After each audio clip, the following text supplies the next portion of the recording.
Welcome to Digital Asset News. Take the top stories in crypto and break it down into bite-sized pieces. Today, this is the thumbnail suggests, CNBC got it right, and it really was a crypto nightmare in relation to Coinbase and customer support, as a certain individual lost $1 million worth of cryptocurrency. So we'll talk about that story.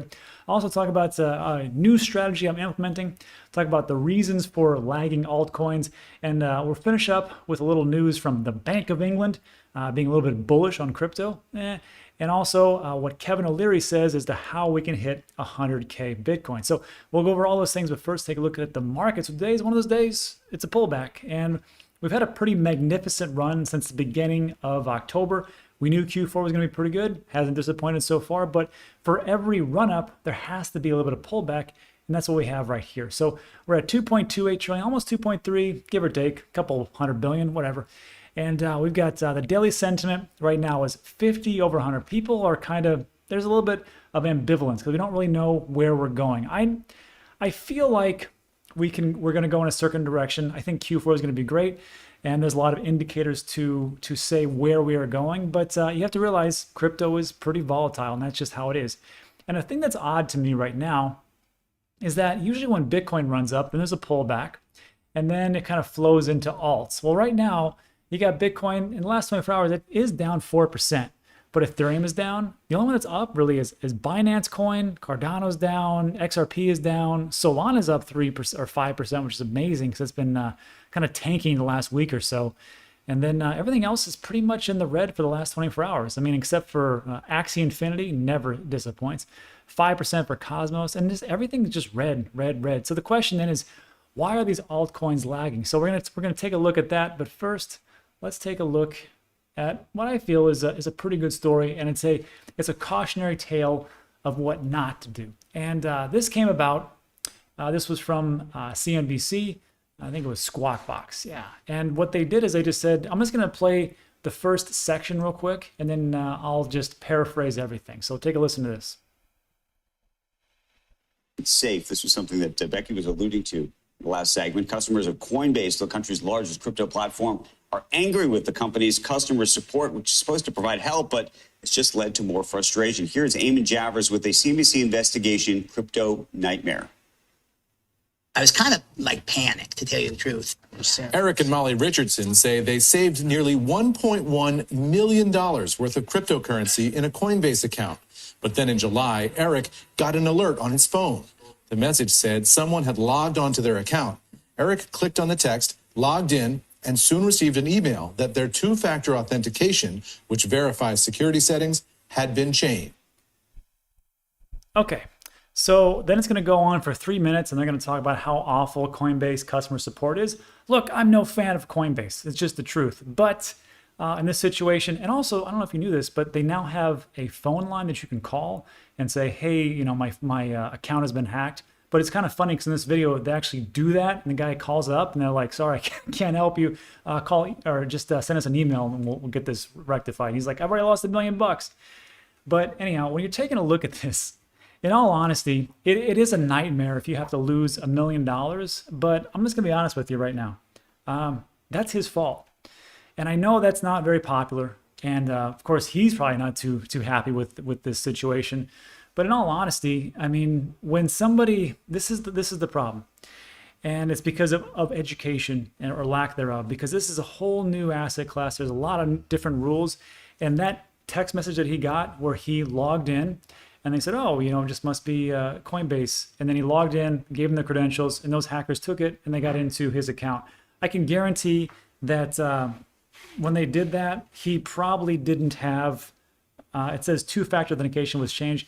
I'm pretty sure he probably didn't have the Google authenticator on. I'm pretty sure he didn't have like a YubiKey. I'm pretty sure, and it talks about in the video, he didn't have anything in cold storage. So essentially what he did was he kept $1 million plus on an exchange and thought, well, it should be okay. And this is the problem. So like in this situation, again, it's his fault, but I can understand why these things happen because people just don't know, like, oh, this is an asset, this is a stock, this is what I'm gonna, and they don't really get it. So for this whole story can be summed up like this. It is a nightmare because, I mean, to get any kind of help, to actually call up Coinbase and say, hey, things have been changed, lock my account right now so they can't take anything else out, because it's going to take a little bit of time for them to do it. Once you get that, you should be able to call, you should be able to do something to get in there, but it just didn't happen.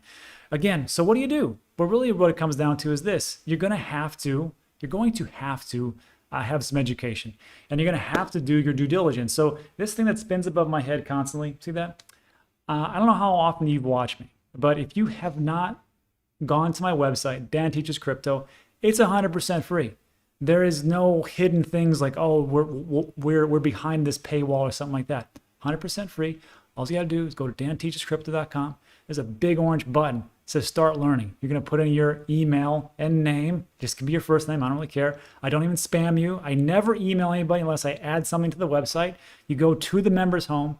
Here's the course modules. You click on module 2 safety, and what you can do is just go for, it's right, everything's right there that people need. And the only thing that I ask people to do is just share it with a couple of their friends, family, and loved ones. So if they're going to get into crypto, at least you're a little bit prepared and you don't get scammed out by that guy. So that's just a quick PSA. Let me know what you think in the comment section. I'm sure it is what it is.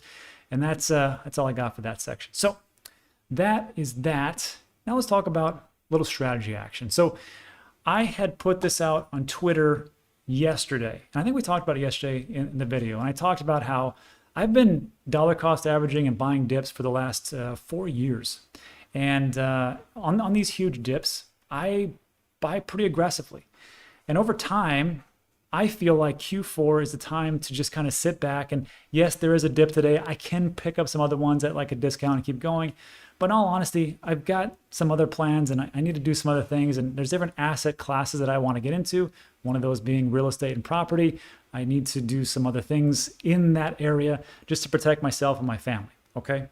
And when I was looking at this, I'm like, if I'm going to just have a holding portfolio, maybe that's 95%. And I can't tell you what to do. This is investment opinion, not investment advice. But for me, I'm like, why not take like 2 or 3%, do a little trading, and then maybe 1%, do a little gambling. Little gambling called NFTs. And really what it comes down to is I think there's a lot more revenue, or there's a lot more ROI in NFTs and what's going on there, not for the longevity. I mean, you got to be honest, but this is just so new. This is really ICO 2.0. There are some products that are make it. There are some projects, a lot of projects that will not. So my new strategy is to take like 1% and just kind of get in these NFTs. And that is the big thing. So I hope that doesn't put anybody off, but because I know on my channel, I talk a lot about dollar cost averaging and just holding, and that hasn't changed. I still hodl. I mean, if there's a big dip, I will buy again. I will dollar cost average in. But as far as like every single day, I'm not doing that anymore. And when there's new information, I try to adapt and overcome. And this is where we're at. So let me know what you think about it in the comment section. Now let's talk about the reason for the lagging altcoins. And I can kind of sum it up like this. There's so many things going on in NFT and DeFi world. We got to take a look at some data. So if we take a look at, there's this one called DeFi Dashboard, and I'll link the website in the description. But if we take a look at the DeFi locked, $206 billion. $206 billion is locked up in DeFi. And if we switch this over to staking, that's an additional like 10 billion or something like that. Yeah, 11 billion. Just 11 billion. So if we take a look at, these are all the currencies, the crypto, the digital assets where it's locked up into. And one of those being Aave. Aave's huge. You got 16 billion locked up. Curve 50, almost 16 billion. MakerDAO, InstaDApp, Wrapped Bitcoin, Compound, Convex, PancakeSwap, and so on and so forth. So, I mean, there is that part. I think people really like the yield farming. They like the whole DeFi. They're really into it. I own Aave myself. I'm not going to let go of Aave for a while. I think it's got a lot of room to run. So there's that part. And then also, if we take a look at what we just talked about as far as NFTs, how do we know how big it is besides of just people talking about it all the time? Well, if we take a look at, there's a website on Etherscan called Gas Guzzlers. And it's just a gas tracker. I'll link it as well. And you can see here that the #1 gas guzzler for Ethereum is OpenSea. And OpenSea.io is where you can get almost all of the most popular NFTs. Not all, but the most popular Ethereum-based NFTs. I think there's more of an upside in like Solanart.io and NCFTC or It's cnft.io, and also AVAX for the things that they're minting on their platform for NFTs. But if we take a look at this, in the last 3 hours, they have burned just in the fees $500,000 in 3 hours.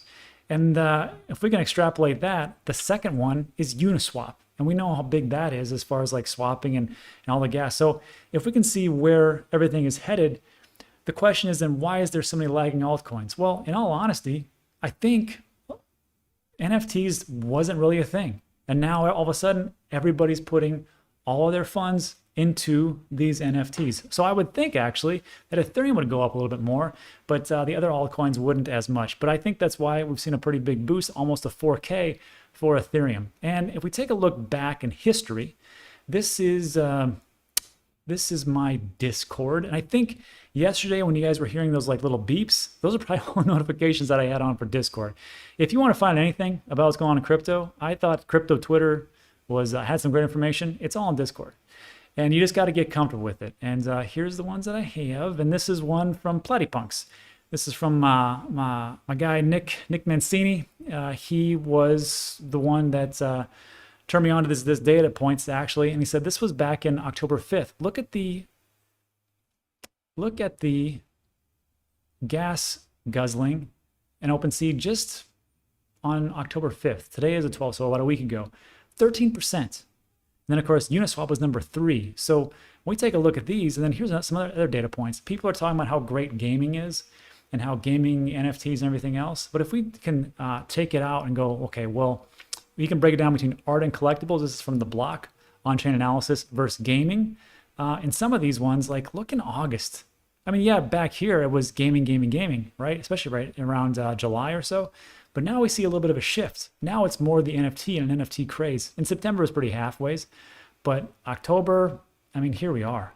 So I think that all the money is flowing into this hot new item.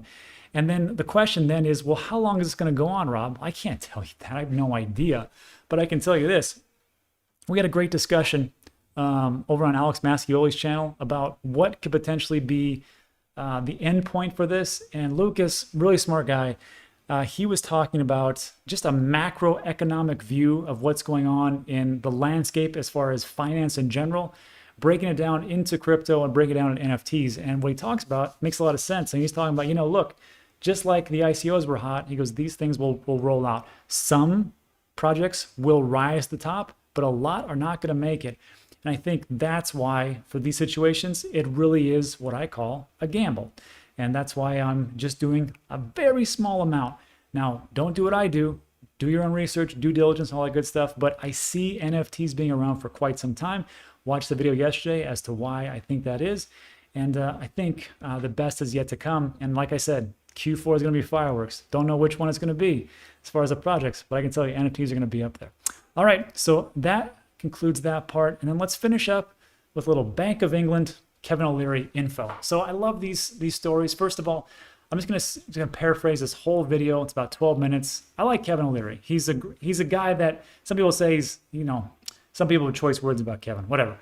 One thing I like about Kevin is like he was a big critic of crypto, and he comes out and he's like, hey, I was wrong. I looked at some data, things changed. Boy, I was off on this one. I'm gonna go all in. And he's going in pretty heavy. Not all in, he's got like 7%. He actually owns more crypto than he does gold now, which is pretty impressive. So on this stage at the SALT conference in New York, he talked about there was a couple of things. First, he said, look, if we get clarity for these, for all the different projects that are out there, he goes, if we get clarity, he goes, we're going to see trillions of dollars flow into it. And he talks about the Canadian ETF, the Bitcoin ETF. He said in a couple hours, they had billions of dollars of demand. And he goes, and it wasn't from institutions.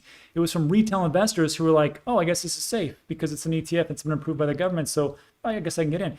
There's a lot of money out there, I think, that is like, you know what? I don't really trust this stuff. And I hear about all these exploits and rug pulls. And even my man, Mark Cuban, got rug pulled on Iron Finance. So I don't want to deal with that. But an ETF, that sounds pretty good. I'm used to ETFs. I know that. I've got a lot of money.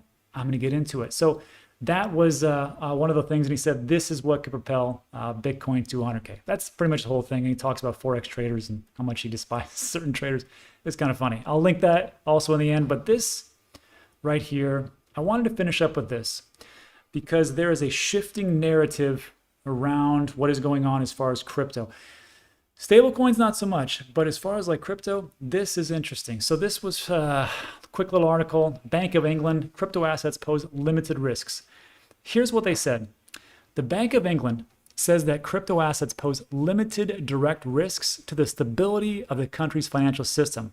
They state crypto asset and associated markets and service continues to grow and to develop rapidly. Such assets are becoming increasingly integrated into the financial system.